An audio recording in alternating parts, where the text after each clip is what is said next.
삼성 경영권 승계 의혹을 수사해온 검찰이 이재용 부회장에게 기소유예 처분을 내리는 쪽으로 가닥을 잡은 것으로 알려졌습니다. 기소유예는 혐의가 일부 인정되지만 여러 정황을 고려해서 기소하지 않는 불기소 처분 가운데 하나인데요.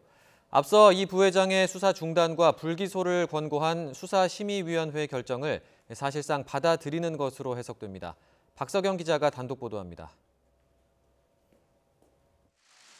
이재용 삼성전자 부회장의 요청으로 검찰 수사심의위원회가 열린 건 지난 6월 말입니다. 심의위 표결에 참여한 위원 13명 가운데 10명이 압도적으로 이 부회장에 대해 수사를 중단하고 기소도 하지 말라고 권고했습니다.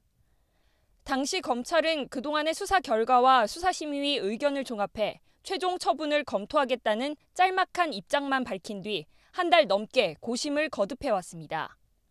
심의위 권고대로 이 부회장을 재판에 넘기지 않을 경우 1년 8개월 넘게 이어진 수사가 과도했다는 걸 스스로 인정하는 셈이고, 그렇다고 기소를 강행할 경우 검찰 스스로 만든 심의위 권고에 불복해 무력화하는 첫 사례로 남기 때문입니다. 검찰 밖에서도 경영권 승계나 회계 부정 의혹이 경영행위일 뿐 사기적 부정거래로 볼 수 없다는 재계 입장과 이 부회장을 기소해야 사법 정의가 바로 선다는 시민단체 입장이 맞서왔습니다. 검찰은 법조계는 물론 학계와 경제계 등 다양한 전문가들 의견을 수렴한 끝에 이 부회장에 대해 기소유예 처분을 내리기로 잠정 결론 내린 것으로 확인됐습니다. 기소유예란 혐의는 일부 인정되지만 여러 정황을 고려해 기소는 하지 않는 것으로 불기소 처분 가운데 하나입니다.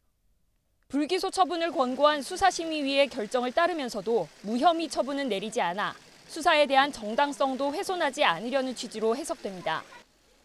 일각에선 조건부 기소 중지 처분을 내려 차후 수사 재개 가능성을 열어놓을 거란 관측도 있었지만 기소유예 처분이 내려지면 사실상 수사는 종결됩니다. 검찰은 조만간 보고라인을 거쳐 윤석열 총장의 재가도 받을 예정인 것으로 전해졌습니다.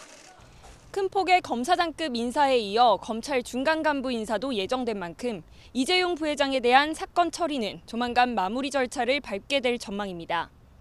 YTN 박석영입니다.